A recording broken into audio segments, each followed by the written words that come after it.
Assalamualaikum warahmatullahi wabarakatuh. Ruko Berhantu, treat by Om Ras. Pengalaman tidak mengenakan ini terjadi sekitar tahun 2021 pada sebuah keluarga yang baru saja menempati sebuah ruko atau rumah toko di salah satu kota yang berada di Kalimantan. Untuk nama daerah sudah disamarkan. Kesibukan terlihat pada sebuah ruko yang menjual perlengkapan dapur tersebut. Karena selain banyaknya pembeli yang mengantri, di sana juga terdapat orang-orang yang membantu keluarga si pemilik ruko itu untuk memindahkan barang dari truk menuju ke lantai atas ruko yang akan mereka tempati. Rahma merupakan anak tertua dari keluarga itu terlihat asik menata kamarnya di lantai atas. Kamar itu tidak terlalu besar, tapi cukup nyaman untuknya. Tiba-tiba terdengar suara mirip seperti besi yang diseret di lantai keramik tersebut, yang membuat Rahma merasa terganggu. Ia lantas berniat untuk menegur si pembuat suara yang sangat mengganggu itu, ketika suara dering telepon masuknya berbunyi nyaring. "Halo, Rizky meninggal, kecelakaan tunggal jam 3 dini hari tadi," ujar suara dari seberang telepon. "Apa? Kau jangan bercanda, Ti. Tidak boleh mempercandakan nyawa orang." "Aku serius. Demi Tuhan aku serius, Rahma." Rahma terduduk di tempat tidurnya yang belum sepenuhnya rapi. Untuk beberapa saat ia termenung, hingga akhirnya air mata mulai berjatuhan di pipinya. Kriet, pintu terbuka. Seorang wanita parubaya masuk dan alisnya tampak mengerut begitu melihat Rahma yang sudah menangis sesegukan. "Kenapa sayang?" tanyanya lembut. Rahma tak serta-merta menjawab, tapi ia langsung membenamkan wajahnya dalam pelukan hangat sang ibu. Pelukan dan elusan ibunya mampu menenangkan Rahma. Lalu setelah dirinya lebih tenang, Rahma pun menceritakan apa yang sudah terjadi pada kekasihnya yang 2 bulan lagi akan menikah. Bu Hayati tak kalah kagetnya. Ia benar-benar tak menyangka. "Apa kabar itu sudah kamu buktikan? Kalau belum, ayo sekarang juga kita ke rumah Rizky," ujar ibunya tetap berusaha tenang. Singkatnya, mereka bertiga pun berangkat. Sementara 3 adiknya yang berumur 12 tahun, 8 tahun, dan 5 tahun itu tetap tinggal dengan ruko yang tertutup. Dalam perjalanan, Rahma sama sekali tak bisa tenang. Ia terus menangis dan menangis. Sementara ibunya terus berusaha untuk menenangkan hati putrinya yang saat itu pasti sangat sedih karena kehilangan. Sesampainya di rumah orang tua Rizky, bendera hijau sudah terpasang di depan rumah. Orang-orang pun sudah banyak berada di sana. Melihat kedatangan Rahma bersama orang tuanya, Ati yang merupakan saudara sepupu dari Rizky itu pun lantas menghampiri mereka bertiga. Ia langsung memeluk Rahma dengan raut wajah yang sedih. "Kamu kuat, Rahma. Kamu pasti bisa melalui ini semua," ucapnya tulus. Semenjak hari itu, Rahma menjadi berubah, tak seperti biasanya. Seperti hari itu, saat Aplay yang merupakan adik bungsunya itu menangis kejer di tangga, Rahma hanya diam dan acuh saja, sehingga membuat ayahnya marah. Perdebatan mulut antara ayah anak itu pun terjadi, dan berakhir dengan Rahma yang masuk ke dalam kamarnya sambil membanting pintu dengan sangat keras. Entah kenapa, tapi semenjak mereka tinggal di ruko itu, rasanya suasana harmonis di dalam keluarganya menghilang. Yang ada di sana sekarang hanyalah kemarahan dan kemarahan yang semakin menjadi setiap harinya. Rahma pun sebenarnya menyadari hal itu, dan yang membuat ia bersama ketiga adiknya takut adalah pertengkaran kedua orang tuanya yang baru sekali seumur hidup mereka lihat. Bahkan pertengkaran itu mengakibatkan sang ayah keluar dari rumah. Keadaan saat itu benar-benar kacau. Tak ada yang mau mengalah di antara mereka. Hampir seminggu lebih ayahnya tak pulang ke rumah, tapi ibunya tak nampak sedih ataupun khawatir pada sang suami. Sikap itu sangat berbeda, seperti bukan dirinya. Karena ibu yang ia kenal sangat menyayangi sang ayah. Jangankan seminggu, 1 jam saja ayahnya tak mengabari, ibunya pasti sudah kalang kabut. Aku pusing dengan keadaan di rumah sekarang, Ki. Sabar ya. Entah kebetulan atau tidak, tapi yang aku rasa selama kami tinggal di ruko itu, keluargaku jadi tidak karuan. Keadaan panas dan bawaannya ingin marah-marah terus. Apa jangan-jangan ruko itu yang bermasalah? Maksudmu? Ya, bisa jadi di ruko yang kalian tempati saat ini tuh semacam kayak dikirim guna-guna penghancur usaha yang juga berdampak pada rumah tangga orang tuamu. Alis Rahma mengerut. Benarkah? Tapi ruko-ruko di sebelah itu menjual barang yang berbeda, Ti. Rasanya tidak mungkin kalau salah satu dari mereka yang melakukan itu pada keluargaku. Ati mengangkat alisnya. Aku tidak bilang yang mengirimkan guna-guna itu adalah salah satu dari ruko-ruko di sebelah ruko keluargamu itu. Lalu, entahlah, jawab Ati seraya mengangkat bahunya. Perkataan Ati menjadi beban pikiran Rahma saat itu. Apa benar keluargaku terkena guna-guna? Sebenarnya aku tidak percaya, tapi kalau dipikir-pikir masuk akal juga, batin Rahma malam itu sambil menatap langit-langit kamarnya. Tiba-tiba terdengar suara langkah-langkah kaki disertai dengan gebrakan pintu kamarnya. Kak, buka pintunya kak, kami takut kak, teriak adik-adiknya. Rahma lantas berlari ke arah pintu, dan ketika pintu dibuka, ketiga adiknya masuk ke dalam kamar. Aplai menangis kencang dalam gendongan Laila. Rahma cepat-cepat mengambil adik laki-lakinya itu dari gendongan Laila. Cup sayang, kenapa kalian pada lari-lari sih? Tanya Rahma dengan raut wajah sedikit kesal. Mama kak, mama aneh, jawab Tina. Alis Rahma mengerut. Ia tak mengerti dengan jawaban sang adik. Aneh bagaimana? Mama nari kak, terus tadi pas aku mau antar Aplai ke kamar, mama malah marah dan ngamuk-ngamuk teriak-teriak. Teriak-teriak? Ah, nggak mungkin. Rumah ini tidak terlalu besar, jadi kalau mama teriak, kakak pasti dengar, ujar Rahma. Tapi kami nggak bohong kak. Kakak nggak bilang kalian bohong, tapi kalau mama teriak seperti yang kalian katakan itu, kakak pasti dengar. Dan tadi kakak nggak dengar apa-apa.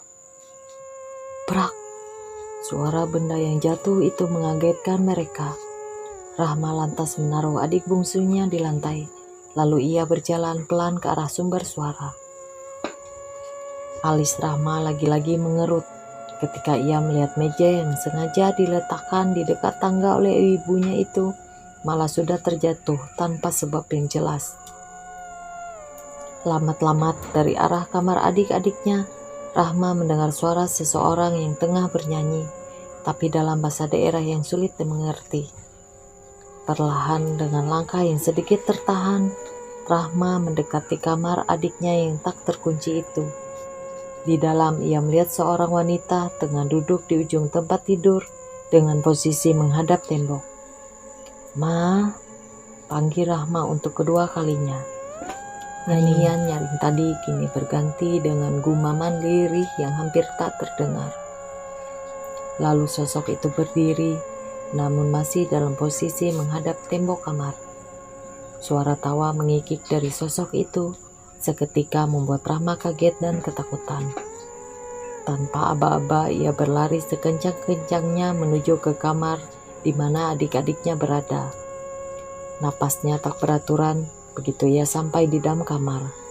Ketiga adiknya nampak menatap lekat. Kakak lihat dia juga. Rahma berusaha mengatur napas dan bersikap setenang mungkin sebelum menjawab pertanyaan adiknya. "Dia siapa?" "Perempuan yang menyanyi di dalam kamar kami. Dia selalu berada di sana setiap malam, menatap kami dari sudut kamar dengan mata merah menyala," ujar Laila. "Dek,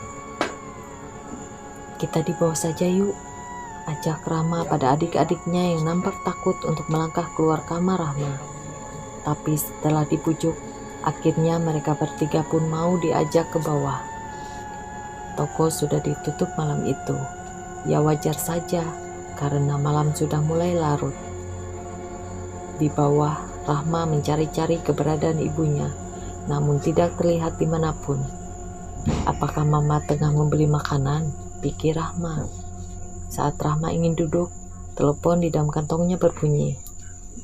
Itu dari ibunya, dan setelah diangkat, rupanya saat itu ibunya tengah berada di luar dan akan pulang dalam 2 jam ke depan.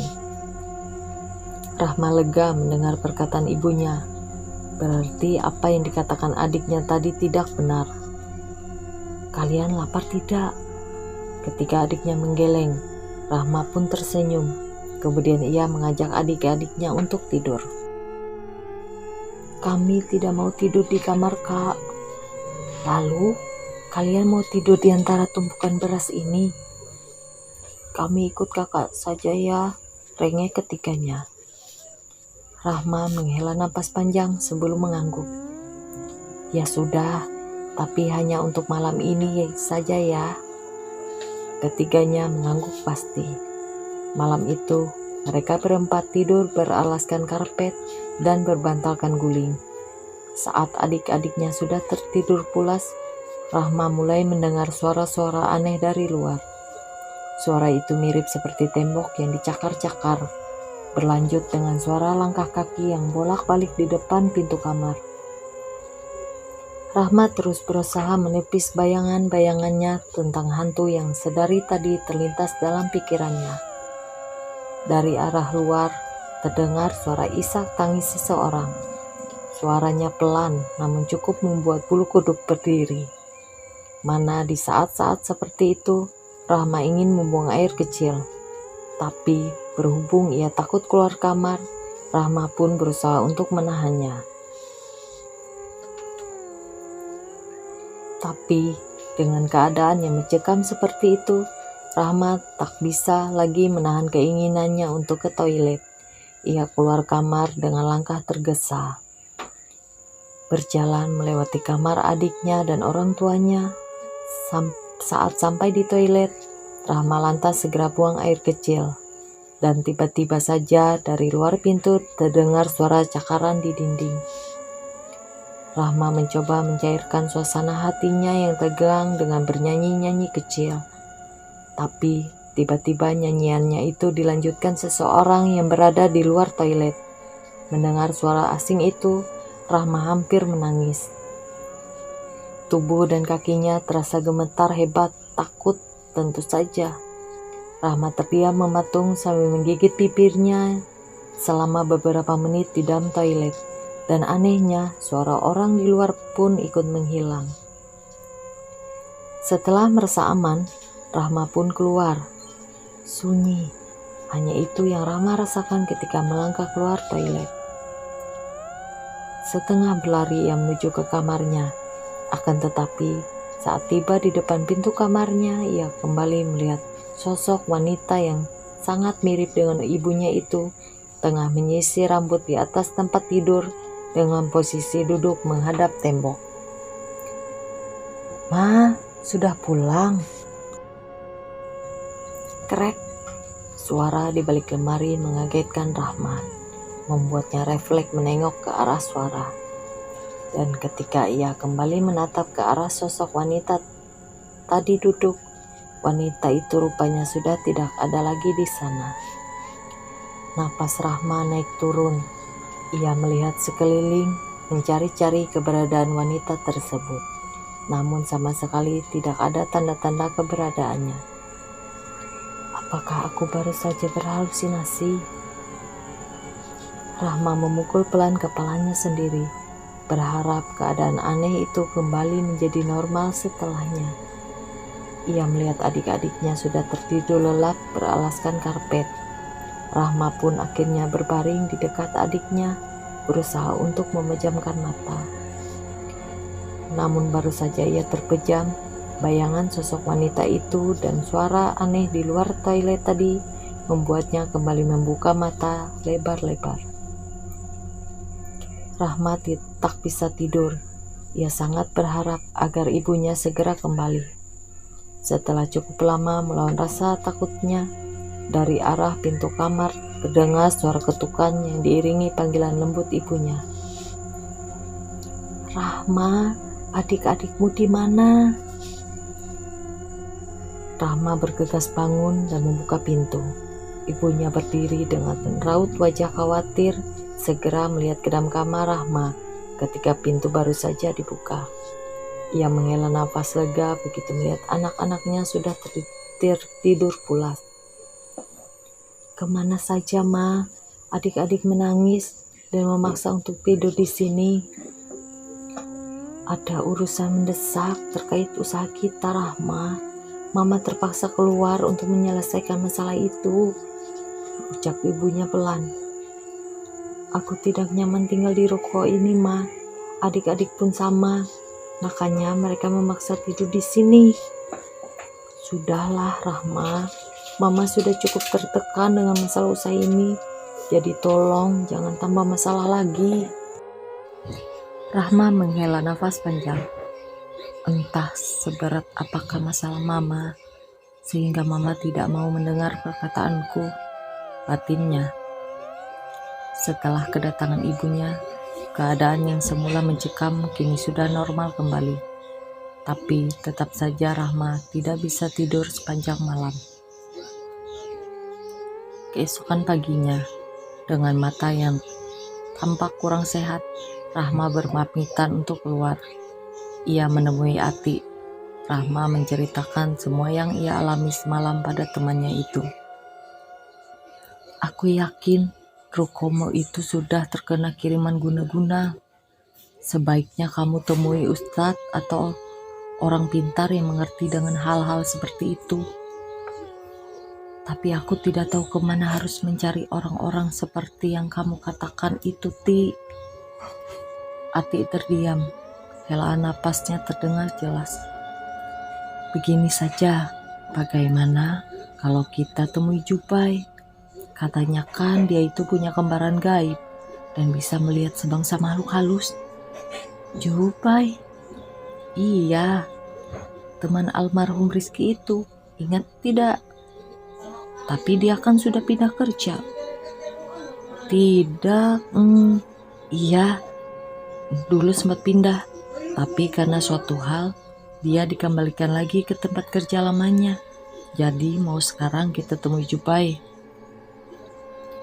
Rahma menghela nafas panjang. Kemudian ia mengangguk. Keduanya pun menaiki motor berwarna merah hitam tersebut untuk menuju ke tempat kerjanya Jubai. Sesampainya mereka di area tempat kerja Jubai, Ati langsung turun dari motornya dan berjalan masuk melewati pintu kaca itu. Sementara Rahma, ia masih duduk di atas motornya dengan helm yang masih terpasang di kepala. Tidak berapa lama, Ati keluar bersama seorang laki-laki muda sepantaran Rizky yang mengenakan kemeja putih tersebut. Saat melihat Rahma, Jubai langsung mengalihkan pandangannya ke arah lain, dan ia bersikap seolah tidak nyaman dengan kehadiran Rahma di sana. Sebagai seseorang yang perasa, Rahma tahu itu walau Jubai tidak mengatakan apa-apa. "Kalian berdua kenapa bengong?" "Maaf, aku sebenarnya masih banyak kerjaan, dan nanti setelah pulang kerja, aku akan menghubungimu," ujar Jubai pada Ati. "Aku? Kenapa aku? Kan yang bermasalah Rahma, bukan aku." Jubai tak menjawab. Ia lantas segera berbalik untuk masuk. "Keterlaluan, dia bersikap seolah aku ini tidak ada," ujar Rahma tersinggung. Ati mengangkat bahunya. Ia pun tak tahu kenapa Jubai bersikap seperti itu pada Rahma. Padahal setahunya antara Rahma dan Jubai tak pernah ada masalah. Malam itu, saat Rahma dan adik-adiknya sedang menyantap makan malam, ayahnya datang dalam keadaan yang tidak seperti biasa. Wajahnya pucat dan tubuhnya pun kurus. Rahma mendengar jelas ketika ayahnya memohon-mohon untuk kembali lagi. Namun entah apa yang sudah terjadi antara keduanya, hingga membuat ibunya sama sekali tak mau menerima kedatangan ayah. Saat akan pergi dari ruko itu, ayahnya lebih dahulu menemui Rahma. "Ruko ini panasan. Keluarga kita yang tinggal di sini akan hancur. Ikutlah bersama Abah. Kita tinggalkan ruko ini." Rahma menatap sang ayah. Ingin sekali ia ikut bersama ayahnya. Tapi ia tak mungkin meninggalkan ibunya seorang diri di ruko tersebut. "Rahma, ajaklah adik-adikmu. Kita pergi dari sini." "Maaf, Bah. Tapi aku tidak akan pergi kalau Mama tidak ikut kita." Sepulang ayahnya dari sana, Rahma berusaha membujuk ibunya untuk segera pindah dari ruko itu.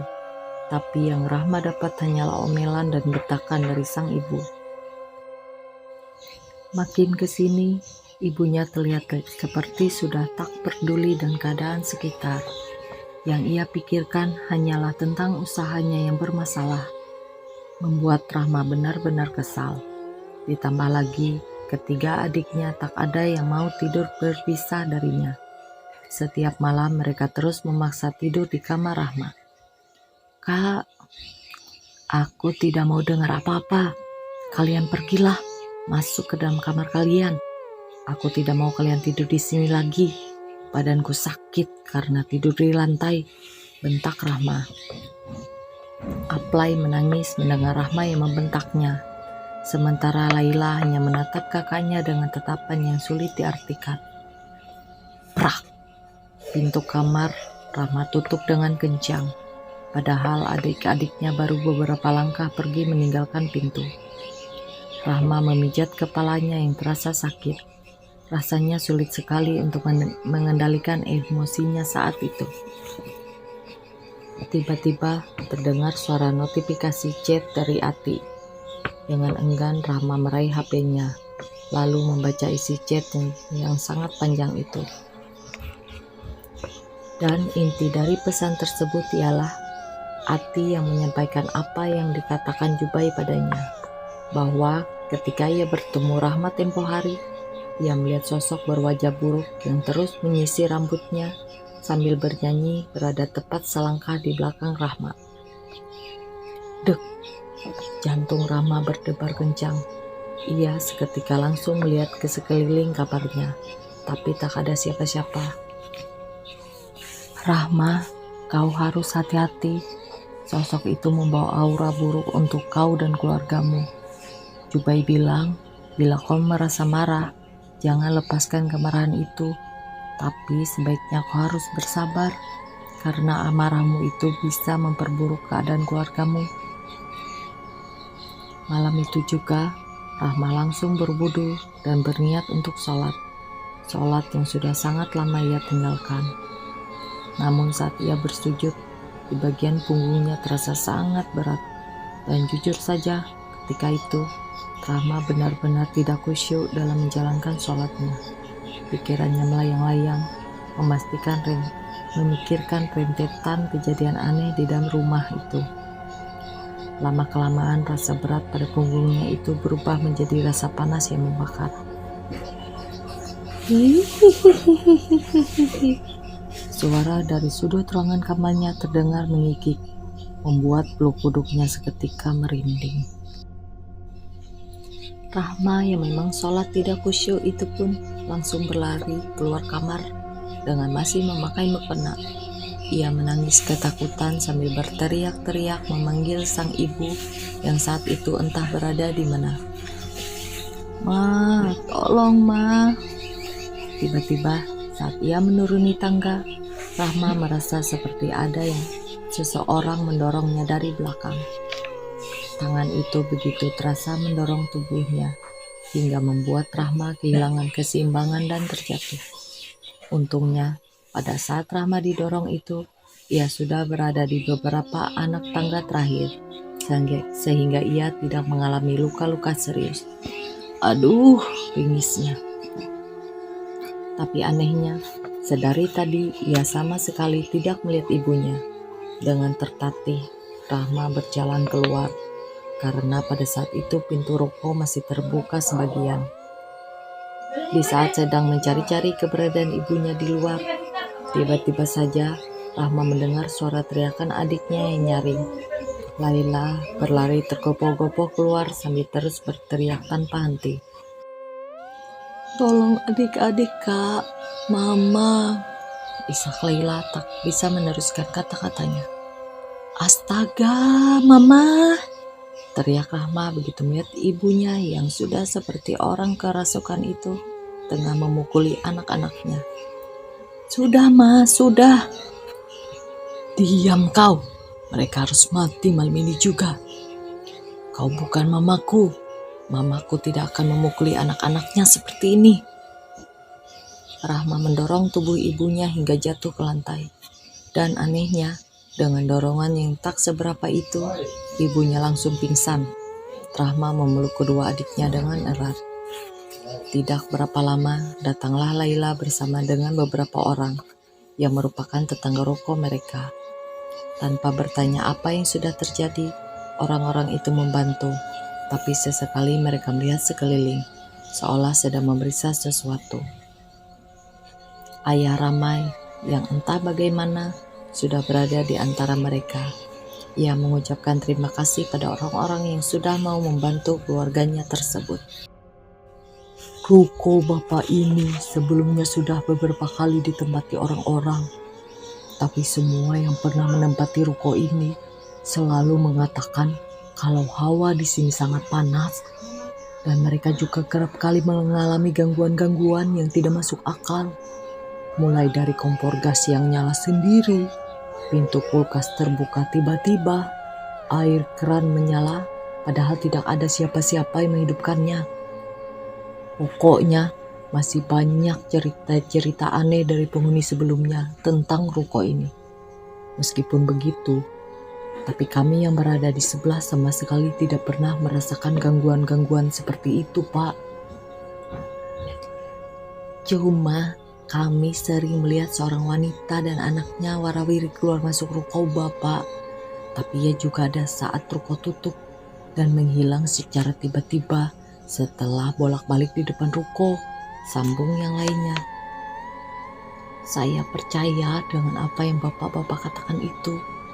Ruko ini memang ada penunggunya, dan penunggunya tidak senang jika ruko ini dihuni oleh orang lain, ujar ayahnya Rahma. Tapi saya meminta izin pada penunggu ruko ini untuk tinggal beberapa hari lagi di sini, guna mempersiapkan kepindahan kami. Lanjut Rahma segera mengandarkan pandangannya ke segala arah di dalam toko tersebut. Ucapannya itu disambut anggukan bapak-bapak yang lain. Perang! Suara benda kaca jatuh mengagetkan orang-orang yang berada di sana. Suara tanpa wujud itu menyita semua perhatian orang-orang, membuat mereka saling pandang sebelum akhirnya berpamitan untuk pulang dengan raut wajah ketakutan. Malam itu, mereka beristirahat dengan keadaan yang benar-benar mencekam. Namun anehnya, kejadian aneh itu tidak terjadi lagi sampai Rahma dan keluarganya resmi pindah dari tempat itu. Meski awalnya sang ibu bersikeras tak mau pindah. Setelah pindah dari ruko tersebut, Rahma mulai merasakan kehangatan pada keluarganya kembali. Tak ada pertengkaran lagi di antara mereka. Jubai! Panggil Rahma ketika mereka bertemu di salah satu tempat perbelanjaan di kota itu. Jubai menoleh, dan nampaknya ia tak bisa mengalihkan pandangannya pada Rahma. Tapi sebenarnya yang ia lihat bukan Rahma, melainkan sosok wanita cantik yang mengikuti Rahma. Selesai. Terima kasih telah menonton video ini dan tunggu video saya selanjutnya. Terima kasih, saya pamit. Assalamualaikum warahmatullahi wabarakatuh. Bye bye.